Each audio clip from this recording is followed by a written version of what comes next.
I'm product security leader over in Budapest for GE Healthcare. Let's see, my areas of product, medical imaging, electronic medical records, analytics, also dealing with patient case management and some technology deployed on-prem, private cloud, public cloud, AWS, Azure, and I also get into some more interesting stuff around DevOps and deployment, and also secure operations. And that's what the topic is today. This is something I've been doing for a couple years, having to deal with, is how do you verify that you're doing secure operations?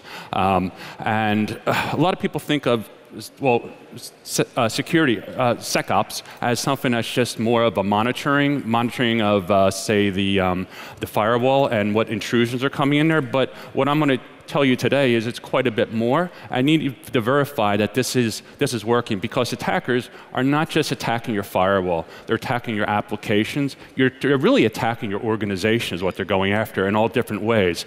And that's what I want you to get an understanding today.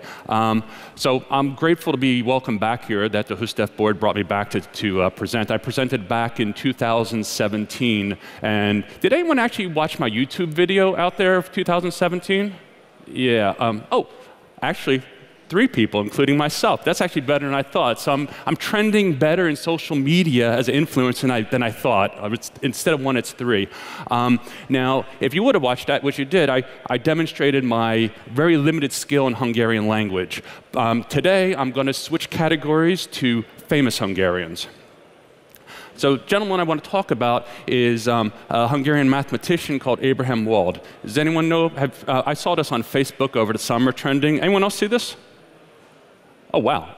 I'm actually doing better than just this gentleman's doing. So he immigrated to the United States, and during World War II, the Defense Department in the US was analyzing damage done to warplanes returning after their missions. And they came up with the idea, they did patterns, okay, here's all the damage. And what they came to the conclusion was that they need to reinforce the planes in these areas. Mr. Wald was brought in. Now his opinion was, well, not his opinion, his analysis was, you're not seeing damage in these other areas of the planes, because when they are damaged, they crash. And so his assessment was, you actually have to reinforce the other areas that you didn't see on the planes that didn't survive. And so this came out to be a concept of survivorship bias. A couple quick ones that you experience in life is, I haven't been in a car accident, I won't be in a car accident, don't need to wear my seatbelt. Or we have, say, a 70-year-old sewing machine. Stuff that was built in the past is better than today. It's just, these are the ones that survived from the past, not that everything built in the past was better. Now, I'm applying this to security survivorship to get an understanding that there's also a lot of misconceptions that we have from security. Basically, the top one is, we haven't been attacked, so we're secure. You just haven't been attacked yet, or you may have been attacked, don't know about it, or the attacker is still there, but you're not looking at things. You're not getting what we call signal or log. So like, no news is good news. Well, that's not true. You just don't know what's out there, okay? Another couple of things, I'm not going to touch on all points, is inside the firewall is a safe trust zone. It's not. Attackers get inside your enterprise, not burning through the firewall often, but through other means, and I'll talk about those a bit. Small software companies, yeah, you think no one's going to look at you? Well, attackers now are looking at these companies as a way of getting to larger companies, because companies are using a lot of software out there, third-party stuff. For a real quick example is, one of my architects said that 99% of the product that they're releasing is third-party software. They're only adding 1%. So you're really reliant on a lot of companies to build up your product. One slide from 2017, security testing versus traditional. I think you all know traditional testing. You have a standard that you want to assess your application against for non-functional and functional requirements. Security testing, this is assuring that your application cannot be manipulated by attackers. And what I'm talking about here is not just your application, but your enterprise. They're looking to attack your users' behavior, also your application, your infrastructure, your deployment, your servicing, etc. So it's a bit of a different mindset. Now, this is a big picture. I'm not going to talk through all this. This is just some some stuff I came up with from my experience. There's more to this, and we'll touch upon this. I'm not going to go through the details here. I am very detail-rich in this presentation, so you could look at the YouTube video when it comes out in a couple weeks, maybe like it as well. So one thing to understand is when we're talking about secure operations, it's about money. Most attackers are looking for money, okay? Either directly from you or from your customers or from selling information they stole from you, right? A breach will be expensive for you, either direct loss of money or indirect through loss of business or regulatory fines, for example. So, and the simple one is you're going to have lots of time to deal with an attack and to assess what the problem is and to fix it and distract you from doing your day-to-day business as well as future business. So what we look at is 3 lines of defense for security. One is the controls you implement to make things secure. The other thing is verification of is our security working? And that's the focus of this presentation. Then there's also the audit where you're assessing how did you do things? Did you do things as expected to do all your security controls and verification? Now, why do you do this stuff? It's an insurance policy. So you want to make your organization more difficult and time-consuming to exploit, and therefore attackers are going to go to somebody else. It's just like having an alarm system in your house. It's like you want it difficult to get in, so they go elsewhere. Now, what happens when our application security, when we deploy, well, basically, particularly if we're internet-facing, either from on-prem or in a public cloud, they're going to be attacking your endpoints almost immediately. The first thing that's going to go is they have bots trolling out there, which will do attacks. But they're looking to exploit things and basically applications that are unprotected. So immediately, you're going to be under attack. Large companies are often under attack constantly. And so if you're exposed, just be prepared. And also the concept is, from a security standpoint, your application and your third-party stuff is depreciating as soon as you turn it on. The software eventually will go out of support. Vulnerabilities will be detected in the code. And so you have to consider this as a depreciating asset versus, from a functional standpoint testing, it gets more stable as the product is known and you're able to identify functional bugs and fix them. The other thing is we're looking at is signal from applications. They need to say what's going on with them. And that's from the logs. Another point that is often missed is the security around DevOps operations and security operations, highly privileged stuff. Attackers are focusing on this stuff more and more as a lot of our DevOps is automated. Now, then finally, it's like you need a monitoring capability for what's going on in with your application, and that's both humans and software. Humans, with the amount of information, they cannot go and figure out what's going on, or more importantly, to correlate log messages. So you need software to do this. Now, we touched about security monitoring.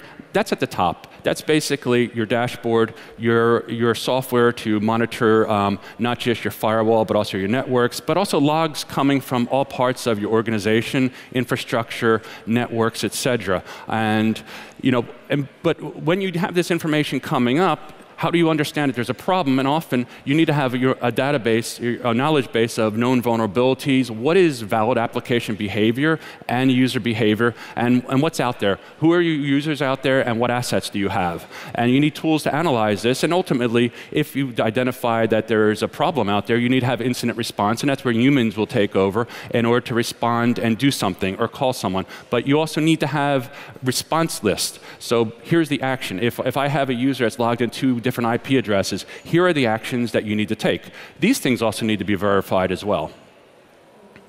So logs, source of truth. This is our signal. So we're going to be taking logs from all parts, from a security standpoint. We want to collect information from all parts of our application, our networks, et cetera.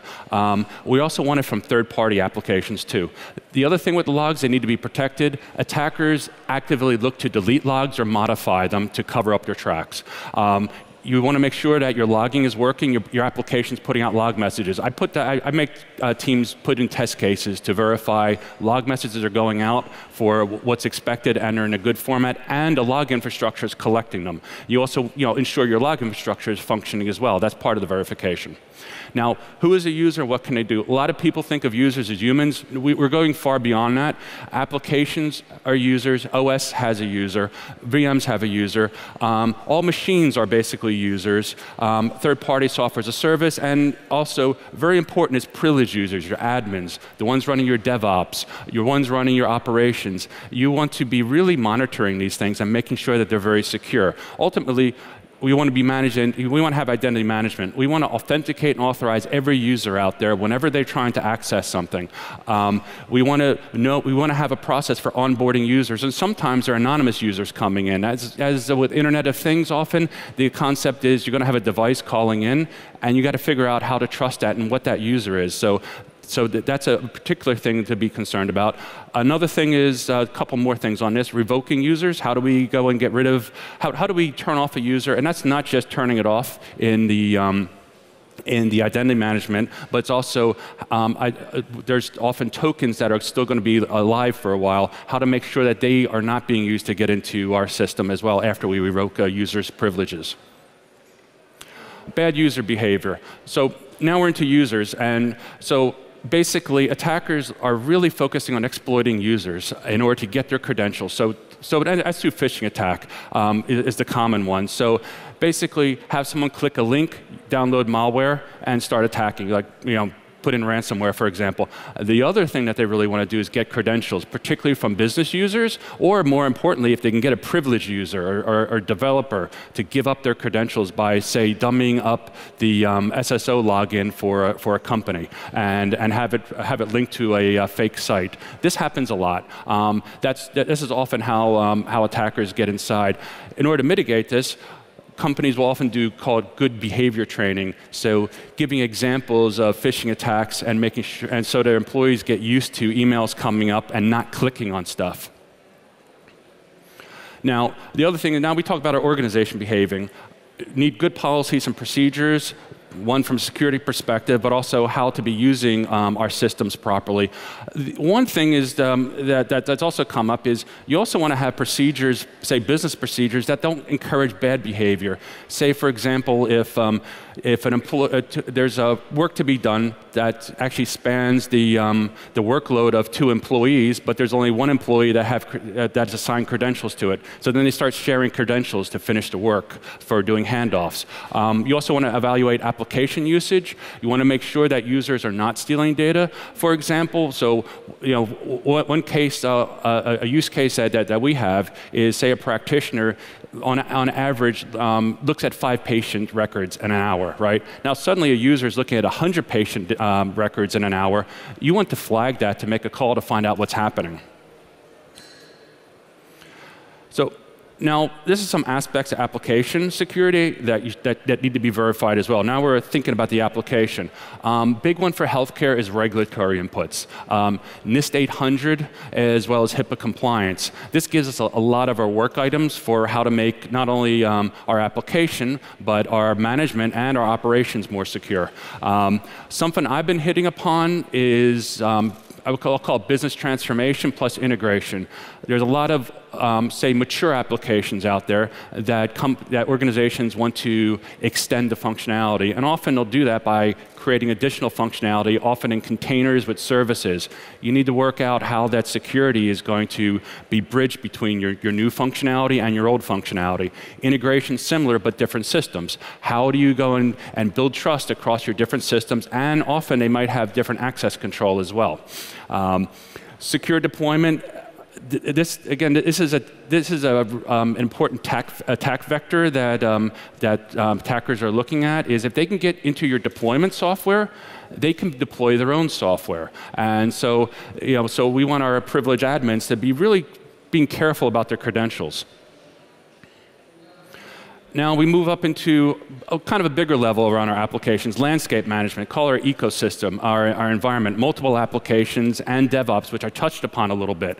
And really from a secure perspective, when we look at this application landscape management, we want to know when things are changing. We want to know what's supposed to be out there, and if we're going to be changing things, what will be changed, and then was it changed correctly, how it will be changed, who will change it, when will it be changed. This is highly privileged activity. and we want to restrict access. So often, this functionality should be automated. And what we also look to do is, when changes are going to be happening, communicate to our security operations that changes will happen and what's the expected one, and then they can also see the changes happening, make sure something unexpected does not occur, or if it does, to go and monitor, to go and give an alert. Another key point is, don't let people do development production. That just opens up a lot of problems for you. I've had to deal with that, and actually sometimes people do DevOps modifications in production too, which is really scary.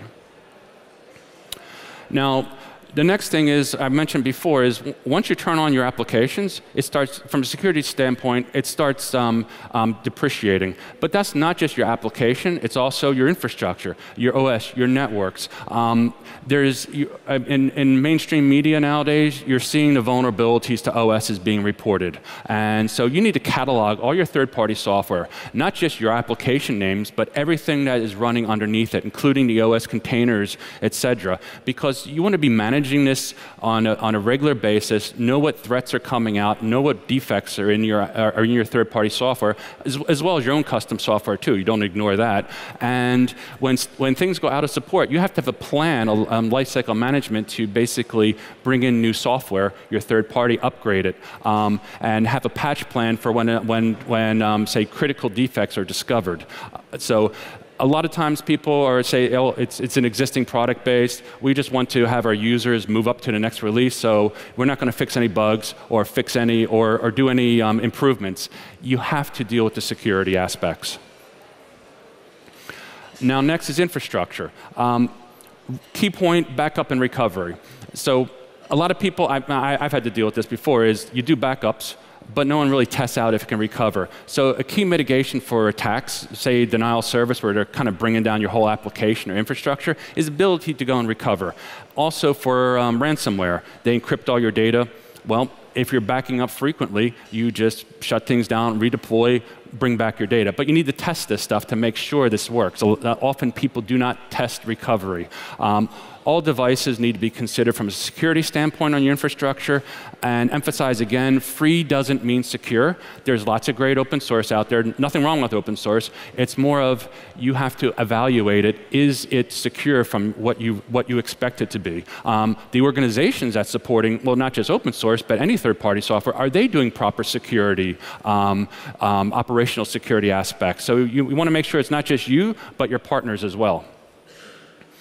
NFRs, non-functional requirements. This tells us how our application behaves from more performance standpoint, but also from a usage standpoint. And we want to know these benchmarks, because if we're like, say, Sunday 10 p.m. and we have an e-commerce application and we're expecting 20% utilization, and suddenly it's at 80%, something's going on. We need to alert our operations and SecOps to look into this. There could be an attack that's underway. We also want to know, we want to push our applications to failure in testing, because attackers look to fail your applications because they want to get stack traces coming out. And you don't want to have stack traces coming out when your application fails, but that gives away the whole structure of your application and all the third-party software that's in there. And no silent failures. We need to be logging, and we also need to have monitoring software, so when an application goes away, they need to go and alert that there is a problem. So I'm going to wrap up going back to security survivorship bias and talk about events that have been done. So, and also tie it into some of the blind spots. So I think people heard about PRISM. Basically, that was NSA got the internet traffic from internet providers. And a lot of people thought that once the messaging got to the key internet backbone, that it was safe. Well, it's not. So what we do now, so you just don't blindly trust third party, right? What everyone should be doing now is, when they're communicating HTTPS, you should be having transport layer security. You should not send anything in the open. WannaCry. That was generally what was seen as the attack that happened here was through phishing. Someone clicked, installed software. That's how it got into the enterprise. One key thing tying into patching, Microsoft did identify this flaw 2 months before WannaCry hit, but a lot of organizations did not do patching. That's why we emphasize a lot, constantly plan for patching. Now, we're getting into more nicer ones. NotPetya, this is a Ukrainian accounting software company, a small company in Ukraine. They had accounting software. software.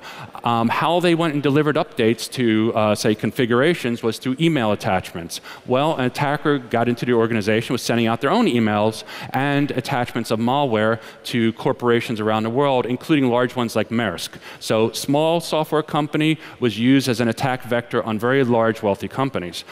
Ukrainian power grid, that's another one. Privileged admins, their credentials were weak and they were stolen. DNC in the US, that was another spear phishing. So key individuals to get their credentials to get information. The final one is Target. So what happened with Target is there's an air conditioning company that needed to, that they gave access, privileged access into the network in order to go and update their air conditioning software. The attackers basically attacked the air conditioning company, got their credentials and got into Target and started jumping around targets until they got into key customer information. So now to wrap up what will be done, I've talked about all this stuff. Particularly, a couple things also to worry about is servicing. So there's servicing software to allow companies to go into their customer sites to deploy software. You want to make sure those are really secure because they're looking for attacking on that. And old APIs that are not used anymore, they're also looking for those to attack because no one's managing or updating them. And what I'm asked often is, what was the worst attack from a financial standpoint? And I just say it's the next big thing on New York Times. Thank you. Thank you very much, Kurt. Let's have a look on the questions. I think we can manage some of them, at least. Do you often detect unsuccessful attacks? How do you react on them? Do you have good example? Okay, yeah, well, I would say most attacks are unsuccessful. There's constant attacks going on. How do you react to them?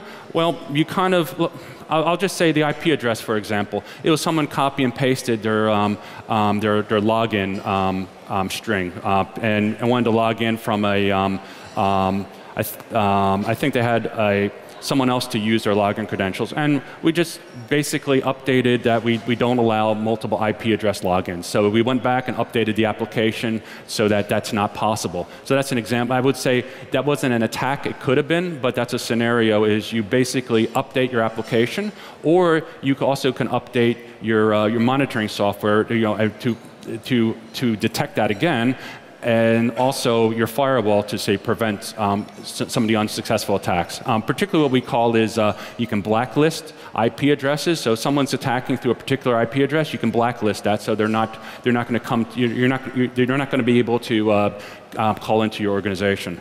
What attacks are the most common? Well, that's a tough one, but so I would say is there's lots of phishing attacks. You see it all the time on your email accounts. You know, click here, download this. So it's like, I would say is phishing attacks are really common. The other thing that's happening is they're basically just trying, so if you have an IP address for an application exposed and some port, they're going to try to call that and they're going to try to get into that. So they're constantly looking for things that are exposed. They're constantly looking at your IP addresses out there. So that's what I would say is pretty common. I guess next question? Yep. Do you have a special group of testers responsible just for security testing? Yes. So there's a couple of things. Our teams do their own security testing. We expect them to basically, we call it secure by design, and have the developers implement the security controls inside their applications. They also supposed to develop their own test cases to test security. Now there's additional things called third-party penetration test, where we get outside companies which will go and simulate attacks on the application. We also do that internally as well. We have an organization, but that's a bit more lightweight. The third party is quite a bit stronger. Companies that focus on that. Ultimately, there's something called a red team, where they're basically attacking your organization and behavior to get in. And they're basically jumping around in the back. They'd love to get into DevOps. I've seen them do that. And they go in there. If you have credentials being copied around, they'll get into your infrastructure really fast, particularly if it's admin credentials. Let's pick one last more. Can security testing for other than analyzing code for vulnerabilities, be part of CI/CD pipeline? Yes. So what we have is we have static analysis. So it's we call it static testing, basically analyzing the code. We also have dynamic testing, where it's software which will actually test the endpoints. So it has to be a live application, but they'll test the endpoints and run tests against it, see if they can get if they can expose vulnerabilities. So the answer is yes. Well, that's dynamic testing. Yeah.